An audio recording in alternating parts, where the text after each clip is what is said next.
Good morning. I'm Darryl Cobb, and I will be officially your moderator today. But this is not going to be a normal panel where I ask a question and we kind of flow through with everybody giving their stock answer. I don't know how many people have seen the Apple commercial with, I think it's Mary J. Blige, Kerry Washington, and Taraji Henson. Taraji Henson. I've never seen right? it. So you've never seen it. So you get just kind of a window into them hanging it out, kicking it, and chilling. And so that's what we kind of want this to be like. So this is going to be a conversation amongst four friends about a topic that we care very deeply about. And you guys will just get to witness and listen to the conversation that's happening up here. We want to say thank you to the Surge Institute for the sponsorship and production of this panel. For those who don't know, the Surge Institute is a new leadership accelerator that features the Surge Fellowship, which focuses on placing highly talented leaders of color in roles that are going to expand their impact and frankly put them at the seats of power in education. Right? That's what we want, more great leaders in seats of power. So great job, board chair. Thank you. I appreciate that. I'm also the board chair of Surge. So with that, I want to get started. And I will not be the only one asking questions. You guys should feel free to jump in. But I'll start, and Kaya, I guess I'll start with you. Why is leadership, diversity, in education? Why is this important? Why do we need to talk about this? So I think leadership, diversity, and education is important for a couple of reasons. First of all, many of the children and families that we serve are young people of color. And I think relationships and understanding what those students and families want and need is really important. Being in community with the people that we serve is really important. And I think that when you have diverse leadership, the chances of that happening are more significant. I think it's important because, as has been explained across lots of different industries, diversity is a strength. And so when you have lots of different leaders at the table with different perspectives, I think you come up with better answers. And to be really honest, I think we're having this conversation because there's been a lack of diversity in leadership, and I think that has impeded our efforts to serve our young people and our families as best as we possibly could. So we're finally talking about it. We're finally talking about it. I think when I think about this topic, one of the things that hits me is it's very easy to say diversity matters and our kids need to see folks who look like them. I'm just curious for you guys, when and where have you seen that actualized and to actually make a difference that is different than just having great people? I think we all can agree you need great people in front of our kids, but having great leaders who are diverse and reflect our kids. When have you guys seen that actualized and actually make a difference? So I would comment on that. I just want to build on what Kaya said. If you look at our country and our public education system, we have roughly 50 million kids in our public education system. And we're at some historical highs and some historical lows. So the historical highs are reflected in the fact that more than 50% of our students qualify for free and reduced lunch. So they're living in poverty. And almost 50% are students of color. So if you just look at and think about what that means, it has so many implications for policy, practice, tools, resources, services, and yet the achievement gap is the biggest that it's ever been in the country's history from what I've read. Where you see it working, I have the opportunity to visit classrooms and schools all the time and to have conversations with teachers and students and leaders, building leaders, district leaders, et cetera. And what you consistently hear, particularly from the student's perspective, is that this matters. I observed this at a school that's called Destiny School in Tacoma in Washington. The students were talking about how the fact that the diversity in the staff gives them hope. It gives them a sense that they can accomplish something and to be all that they can be and reach their full potential. And, you know, those stories are really powerful. So, you know, as Kaya mentioned, the research is pretty clear on the difference this makes, but when you then bring it down to personal human stories about students who really need to see how far they can go as they think about realizing their potential, it's a really powerful motivator and a powerful avenue to do that. And Allan, I would take that even further, because I think our work with adults is as significant and as important, and we often forget that. We understand how representation matters for our students, but then if we expand those numbers, so you talked about roughly half of our young people being people of color, and in the cities that we're in, those numbers are upwards of 80% or more. And our representation in leadership is abysmal, to put it fairly and lightly. 20% or less than 20% at the teacher level, 11% at the principal level, less than 6% at the CEO and superintendent level.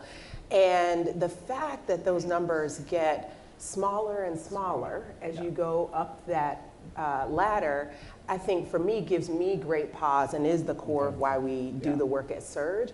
But we survey our fellows, and those that are in the audience, they would say ad nauseum. But at the end of each one of our monthly sessions, and one of the things that I heard from a fellow, and I have to embarrass Kaya and say it was after a session that they had with you, this fellow said, "I didn't think that I could until I knew that I could." Yeah. And the representation, the seeing in someone that was an aspirational leader, and not just because of the seat that Chancellor Henderson happens to sit in, but her journey to that seat, and the connection between the fellows and them being able to see themselves in your journey was something that opened the eyes of an adult that is already high capacity, already has amazing ability to do work for our young people, but for them to be able to expand their vision of the impact that they could have in their leadership is a transformational opportunity, and it's why Surge exists, and I think it's important that we remember that. So, Darryl, I have a question for you. So you are leading an effort in the Charter School Growth Fund focused on leaders of color. Yes. And I love to hear the perspective about why don't we have more diversity in education, and what are you learning from that experience of working with these leaders and their challenges, their hopes and dreams that is useful for us to kind of think about and reflect on? Well, I'll first start, Allan. I think I feel like I'm like exposing a myth, right? So we do all of our work at the Growth Fund in the charter space, and there's this myth that successful charter leaders and charter leaders who are capable of running big systems don't look like the kids they serve, right? And so I had a hypothesis. I said, I actually think that's not true. I actually think there are plenty of high quality leaders who look just like the kids they're serving, have the same experience as kids they're serving, who are doing this work on a day in and day out basis. What a lot of folks lack is access to resources, and that access to resources then means they have smaller ambitions. So if I'm running a great school deep in the community that I grew up in, and I don't have access to hundreds of thousands or millions of dollars, I don't dream about running a 10-school network. I dream about a high school for my middle schoolers, because that's literally, it's so hard to run my high school or to run my middle school. All I'm dreaming about is a high school. I'm not dreaming about 3 high schools and 4 middle schools and 2 elementary schools. So what we're trying to do is to say, hey, we want to fund you to do that high school, and we want to help open up the curtains and access to more resources so you can dream bigger. So I think there's a little bit of a fallacy that the leaders of color aren't out there doing this work, because they are. Yeah. We just have to go look for them and then allow them to have the same level of access to resources as everybody else. I want to go back to Carmita's point about us being important not just to the kids that we serve, but to the adults that we interact with. And I think leaders of color serve a really important role as bridgers between the communities that we serve and people who work with our communities who are not from our communities. There are certain things that we know and see and understand and take for granted that I think our unique positions help us to translate for other folks. I'll give you a quick example. The test score thing, right? You go to close a school because the test scores are low and people are fighting for, Black and brown people are fighting to keep that school open, and my white friends are like, the scores are 9%. Like, why is that not the reason to close the school? And helping people to understand what schools mean in our communities, what the relationships mean, and that in fact, just like many white parents don't care about test scores, there are lots of Black and brown parents who don't care about test scores, right? And so helping our counterparts understand that so that when they interact with our students and families, they come from a different perspective, I think is an important bridging role that we play. Yeah. And I would build on that to say, I think it's important to then add that our role as bridgers is not to make excuses for the low test scores or those sorts of things, but it is this translation and saying that doesn't mean you don't have to close schools. You've closed schools and you've done that and kept your approval ratings in the communities very high because your approach was different, and going into communities and saying, we are not, you know, I think, since this is supposed to be real talk, yes, real talk. This is real okay. talk. So, you know, I live, thrive, and love the city of Chicago, and I think when we reflect on some of the approaches we've had in closing schools, what we've called community engagement was really us going to communities with the solution that we had already developed and saying, do you like it? Oh, you don't? So sorry. And we're doing it anyway. We're going to do it anyway. Yeah. Exactly. And I think I often use Kai as an example, I think we know that things have to change for our young people. We wouldn't all be in this room if we were okay with the status quo and complacent. So we know that our students deserve a sense of urgency, but there's a way to do that. But I think the thing that I always laud all of you for is there's an implication and a belief around our communities in terms of their assets, their ability to actually come up with solutions on their own if we're transparent about what the problems are. So if we actually go to communities and say, it's wonderful that you love Miss Bessie, it's wonderful that you love Miss Johnson, but look, there are 52 students in a school that is built for 250. So let's really talk, let's actually have an intellectual discourse around what matters and have them be part of the solution. And I think, unfortunately, that takes a lot of time. That takes a level of engagement that we would rather not do because we're not sensitive to it, but it's not impossible. And I feel that I'm fighting a conversation that's about, oh, well, if we care about this, then we can't have the same focus on rigor and excellence and sense of urgency, and I think that's a false choice. And many folks, including Kaya, have proven that it's a false choice. And we just have to, I think, continue that narrative.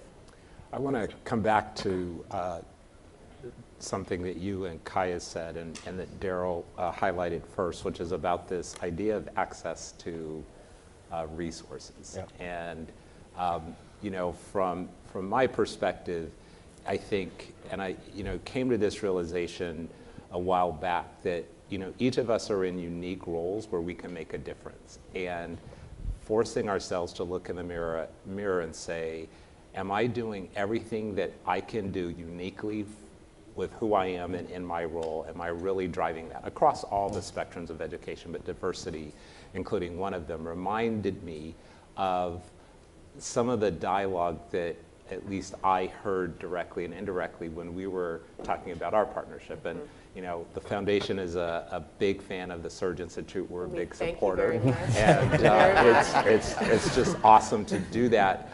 But I was quite struck by the power dynamic when it comes to supporting different organizations. And as you were developing the proposals and floating the concept, you hear these questions like, well, how do you know this and how do you know that? And those are questions that you have to answer.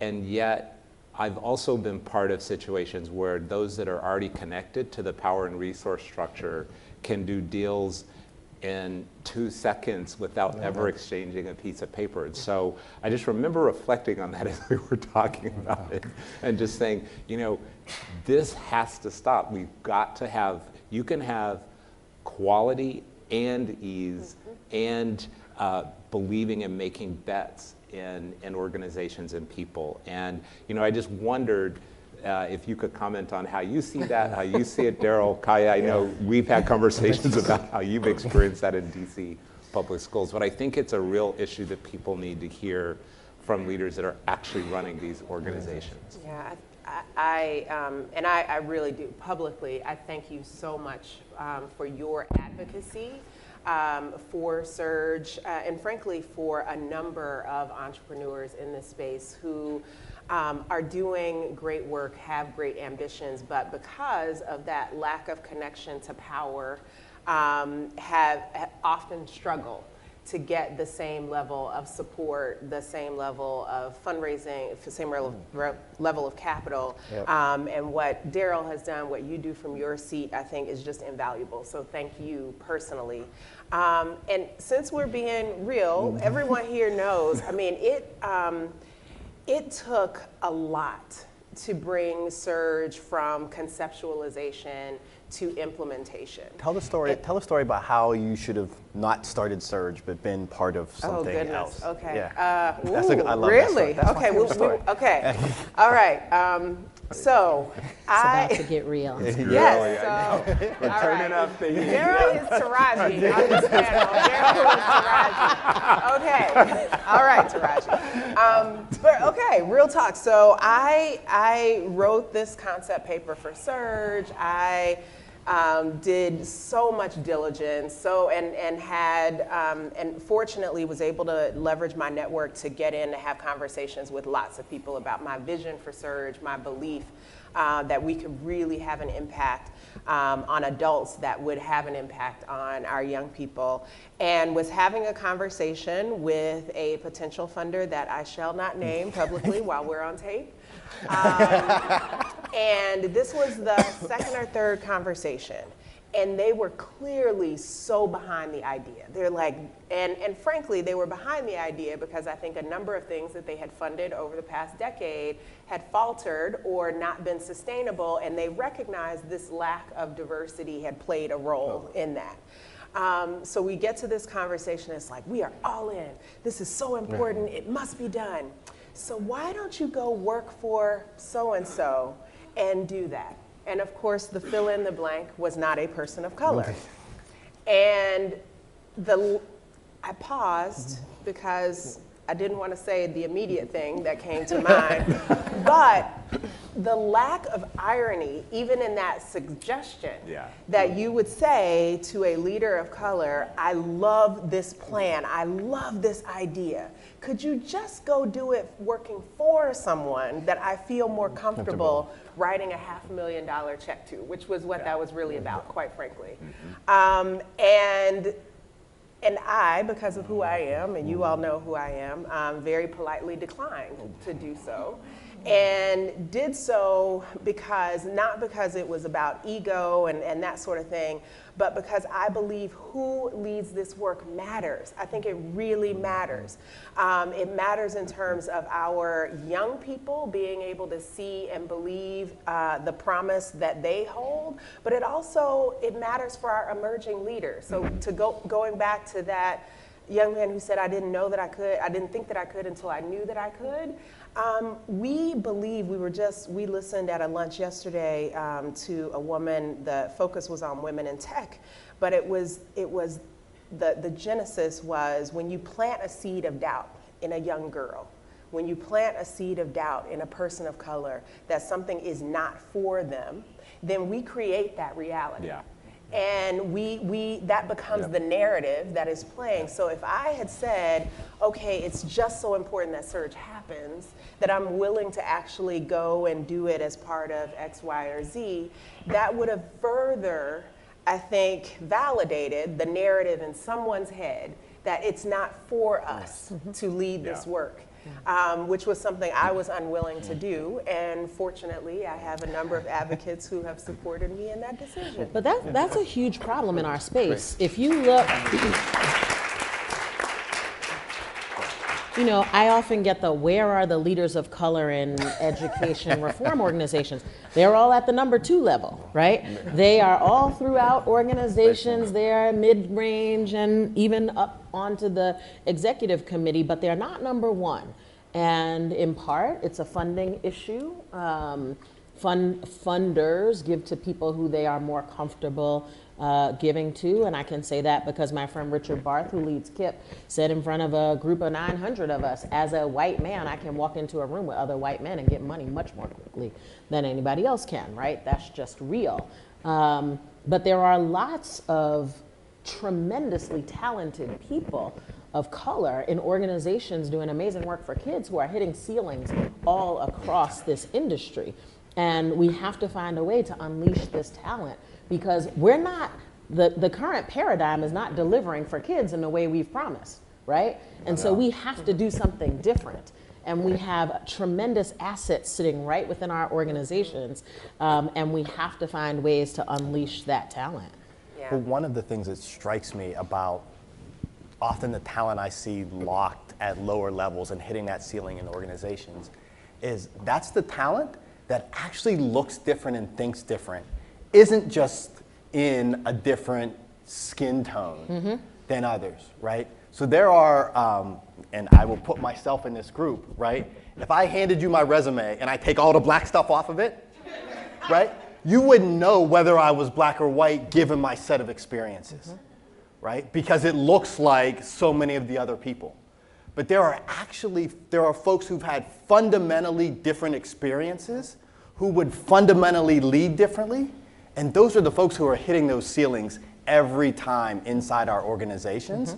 And it's an imperative for us and for others to recognize the strengths that they bring, to not only push them forward, but to call out their own organizations when we're holding them back. We have to bust up this organizational intolerance. We have to stop with the code words like they're not critical thinkers. They are critical thinkers. They just don't think your way. That's all. And that might be a good thing, right? But we've created these environments that are hostile to different ways of leadership. One of the things that people say to me all the time is, "You lead so authentically." Thank you, I think. But I don't know any other way to be except Kaya, right? And we've created spaces where we tell leaders that being yourself is not cool, right? Yeah. And we're literally this is a talent imperative. There is talent that is left on the table because of the environments that we create, because of the lack of access to resources, because of the lack of networks. We don't even know each other. We don't know what people are doing. I had the fortune to bring together 25 leaders of color in ed reform 2 years ago. I was like, I don't even know what we are going to talk about, but we're going to talk about something. We're going to come together. We just need to know each other and whatnot. We need some young people. I'm 45 now, so I'm not young anymore. We need some young people. We need some older people because people were doing this work before we got here, and let's just create a community conversation. We had dinner, and people people I had never met before. People laid their burdens down and talked about the challenges that they face doing this work. And it was just a safe space to be able to do that because they can't do it in their organizations. They can't do it with their peer group.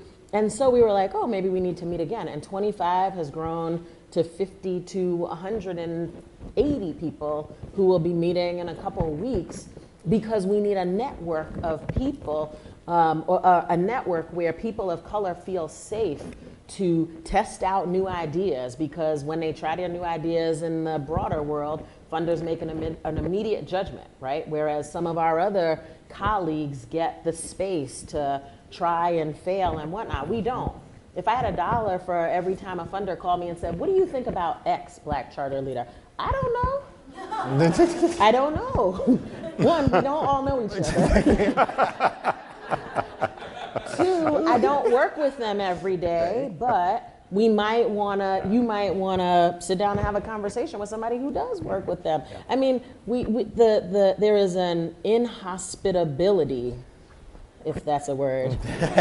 There is not a comfortable space for leaders to do this work the way they need to do the work. And I think at the end of the day, that's hurting our kids the most. Yeah, I want to just build on that. I was reading on the plane a couple weeks ago, and I can't even remember who to attribute this to, but it struck me really powerfully. And it said essentially, you're never really listening unless you're open to change. And I thought, wow, you're never really listening unless you're open to change. And I heard Oprah somewhere say, you're never really listening unless you're open to change. So it just stuck. And you see this play out all the time in organizations and in various settings where, we want diversity in our organization, but we are actually closed to actually hearing and incorporating those perspectives. And I think that is also, in addition to resources, one of the fundamental problems that I see and in some cases observe and experience at some level is just the embracing of the different perspectives and being able to leverage those ideas to create something really much more powerful than what would happen if you didn't have those perspectives. And I see that. And it's really great that you're convening that group of leaders, and it's really great that you do what you do. Yeah. Well, I would say that we also have to call ourselves to task. Yep. And since this is sofa conversation, that, we tell ourselves who we can show up as too. Yeah. Many of us, and this conversation is through the lens of racial diversity, but there's lots of others, whether it's gender, whether it's, native language or LGBT age. We've been told directly and indirectly that we can't show up as who we are and still be taken seriously and still have the same level of impact.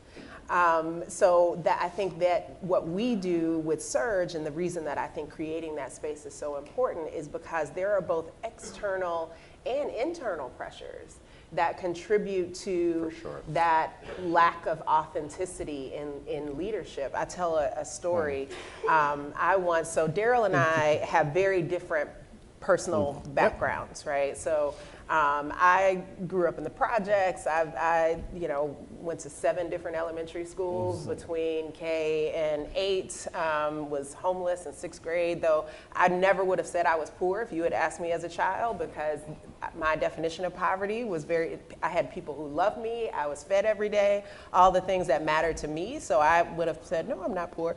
But we have very different stories. Yeah. And because of those different stories, our perspectives are very different when we talk about generalizations about our kids, our communities.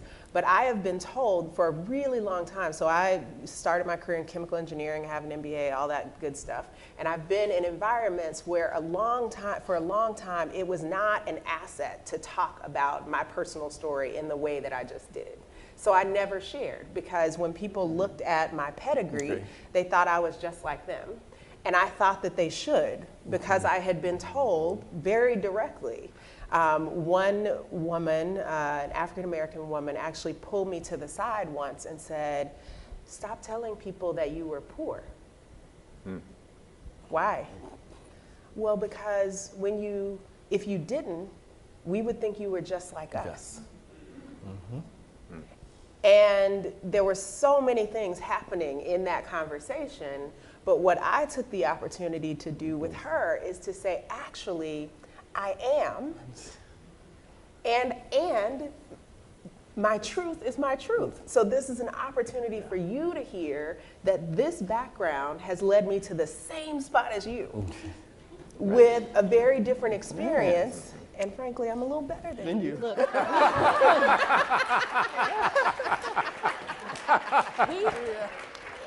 We have a technical term for that. We have a technical term for that. We call it range. Yeah. We have range, right? I can go from the corner to the boardroom, and I can speak all languages in between. And you might think that being able to speak with these people is enough, but when you have a talent that can speak across multiple languages and cultures, how is that not better? Yeah. Right. Yeah. Range, we have range. Range. I'll add that One to of my the things we are vocabulary. leaving today with range. range. I love that. I love that. That's Kaya, perfect. I would love for you, and it's because I love to hear the story. I would love for you to tell the story about the snowstorm in DC, This one just now? the one that just happened, and how you thought about the purpose of school during that period, and how it's probably a little different, but informed by your perspective.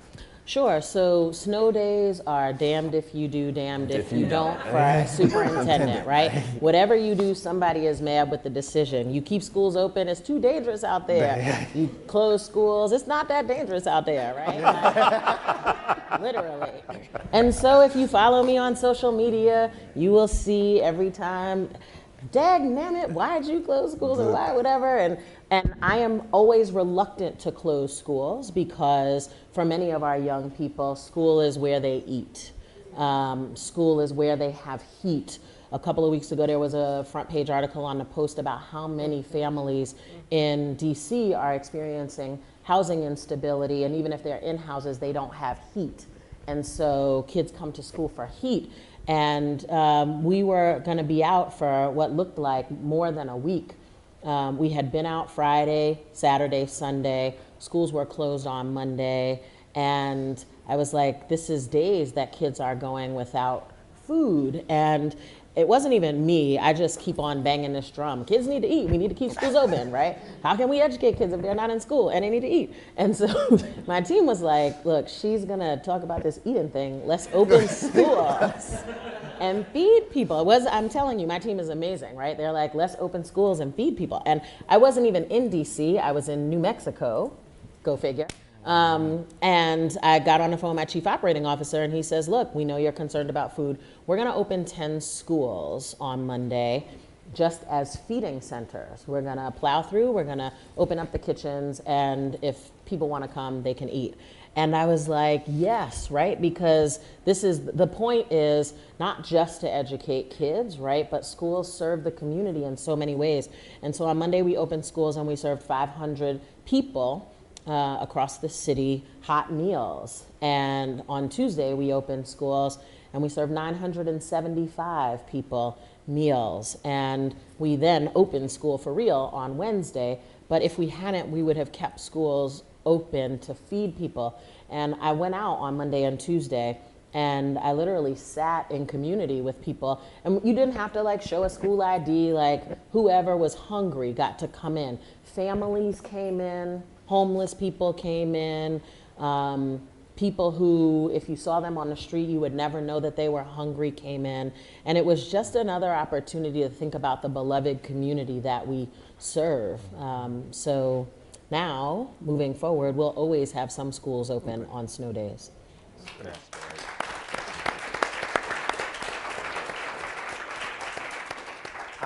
So I want to go back to this idea that we have too many of us who are trapped in organizations. And I just want to ask the very blunt question, what should the white people do differently?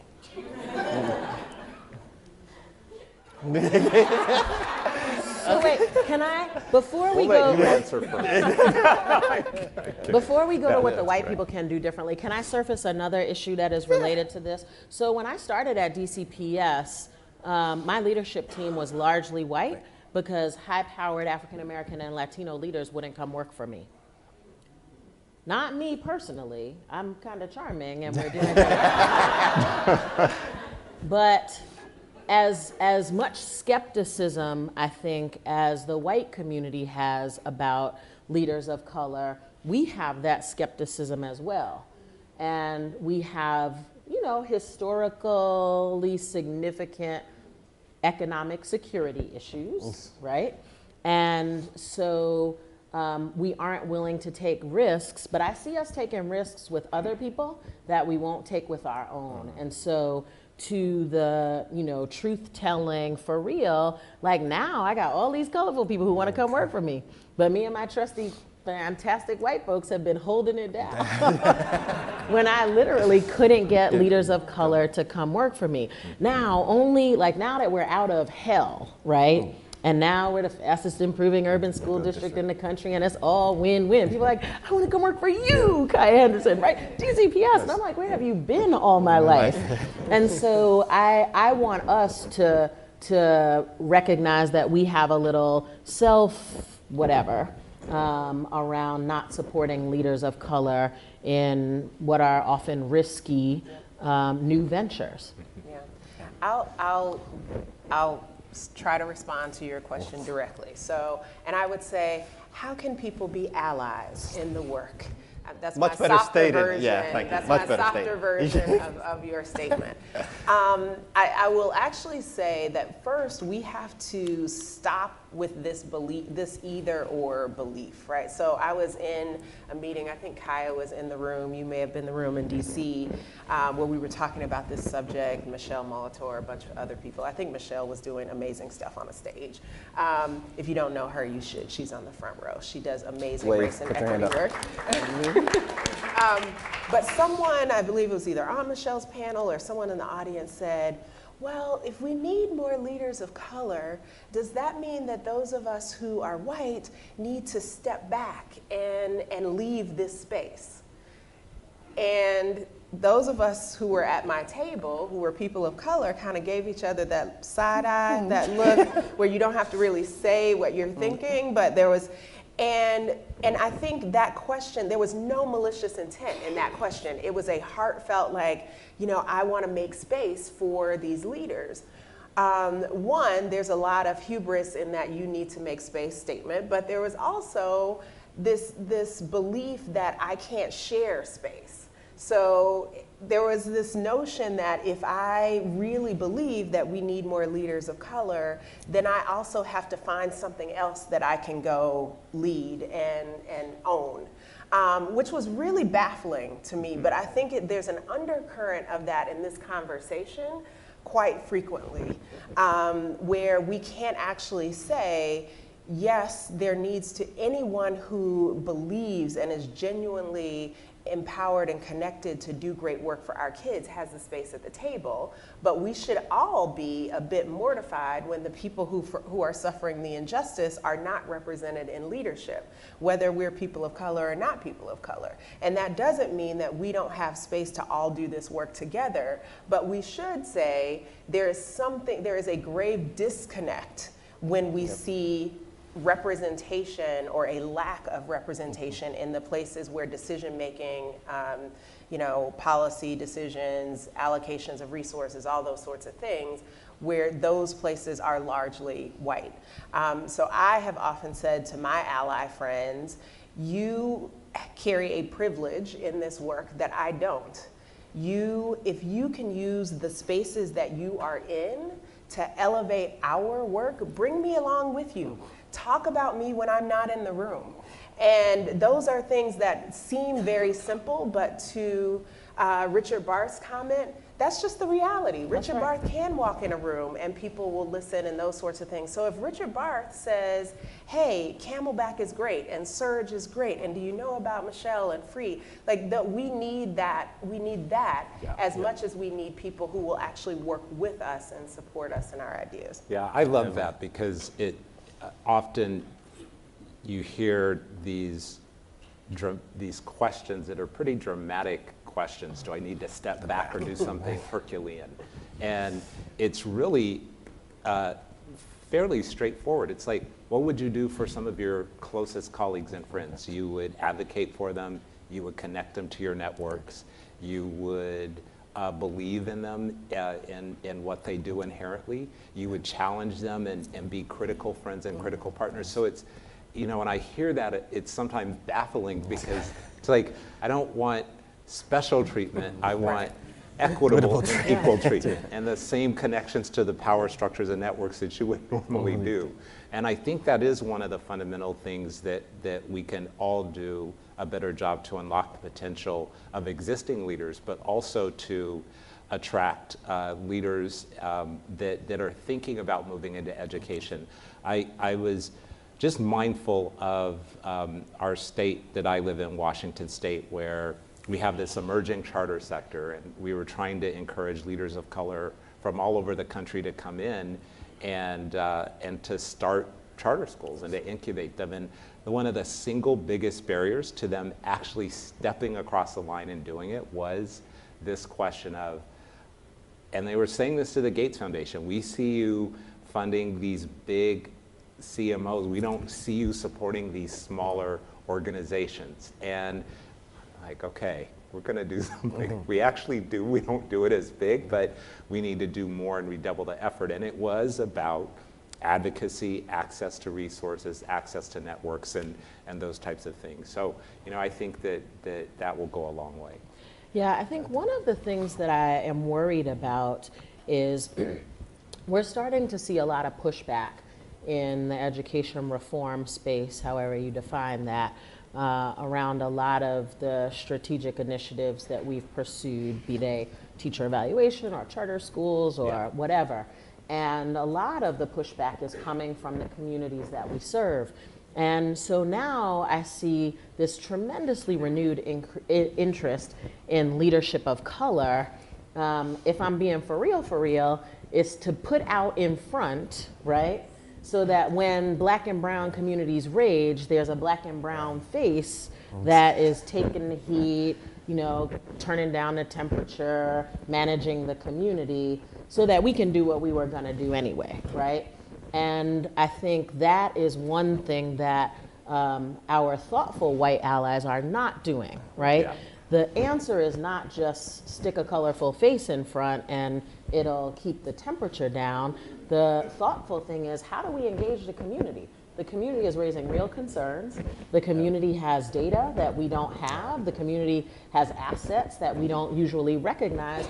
How do we listen first and then come up with solutions that reflect the best data that we have combined with the best data that they have? But taking that kind of approach means that you have to believe that there's some good stuff going on in there. And our narrative is, it's broken. If they would have fixed it, if they could have fixed it, they would. And so we have to come with the answer. The truth of the matter is, none of us have the answer. Everybody can run 1 good school or 4 good schools or 10 good schools, but nobody has run schools of excellence at scale that meet the need of every single kid who comes to their door. Nobody. So let's stop acting like we have the answer, right? Let's all recognize that we might be expert in some part of the problem, and that when we put those parts together, we might be able to knit together something powerful. But it means that we've got to be open to not having the answers and finding the benefits that are in the communities and with the leaders who look like the communities we serve. We have 4 main objectives that drive our work in Surge. One is to dream big, really see yourself outside of one is to go inward, focus inward. So it's about understanding your personal narrative, who you are, your leadership story, and how that can actually help to expand your vision of your leadership. The third is know the landscape. So I think what often gets lost in this conversation around community engagement is knowing community history. So I just last week in a board that I sit on had to have a conversation with someone where they couldn't understand the distrust from the community. They couldn't understand it. We're doing good things. And I brought up the fact, I said, do you know this community is 1 generation from redlining? Like, just pause there. This is not, we're not 100 years removed from when people actually could not get mortgages to live in certain neighborhoods, and we're reliving certain things like that now. But I think knowing that landscape and understanding that history is a very necessary component of being able to acknowledge and value that there are assets within the communities, and recognizing that when people are sort of raging against, they are raging against a history that is much bigger than the new charter school we're talking about, or the school closure that we're talking about. It is a history that has impacted them for generations, and we have to recognize that that distrust is real. It may be projected towards us when we aren't the ones who did whatever it is, but we have to acknowledge and value that that is real for them in order to have real impactful conversation and discourse that allows us to come together. Well, and that's an important translation piece one way. We also have a responsibility to say to our community, like, not every white person that you run into is going to redline you, right? There are some good things happening, and in fact, by partnering with these folks, we can get more for our community. So we have a role to translate on both ends, and we can help the community understand, when good things are happening and what we should support. We can also help our white allies understand why some of the distrust and whatnot. We were having a conversation, a colleague and I yesterday, about why communities of color are not embracing personalized learning as quickly as, and I have parents who are like, I don't want my kid to be experimented on, right? And if you think about the history in our communities of experimental things, that's real, right? They also said, well, I don't see it happening in private white schools, so why is that good for my kids? Real, right? And you're trying to decrease screen time with your kids, right? Why are you trying to increase screen time with my kids, right? That is real, and I can help translate that. And we had a very good conversation about how the amazing products that this colleague is working on can help kids, but how we just need to have different conversations with the community about what personalized learning means and looks like. So how about you? What's your answer to the question about what should our white folks do now? That was the question. That was the question. You asked it. I did ask it. Something that struck me was a suggestion. I can't remember which conference I was at, but somebody said, if we're really committed to changing the way leadership looks in this work and giving people access, every time that we have one of these, in order to come, you should have to bring a strong person of color in your organization who hasn't had access. And that's your ticket in. Without that, you can't come. And I thought that was brilliant and simple and would fundamentally change the way that a bunch of events that I go to look. I would be a lot less lonely. Yeah, that's right. So I thought that was a brilliant suggestion. So we have 1 minute and 33 seconds left. I'll give everybody a chance for one quick, 30-second parting shot to our audience who got to listen to our conversation. And since Kaya's looking pensive, I'm going to start with Carmita because I know you have one. And I'll start with something that many people who know me have heard before. But in any audience, I always make sure to say this because I want none of us to ever again refer to education reform and equity as the civil rights issue of our time and our generation without acknowledging that all social justice movements that have been impactful and had sustained outcomes have been led by and with those suffering the injustice. Amen to that, sister.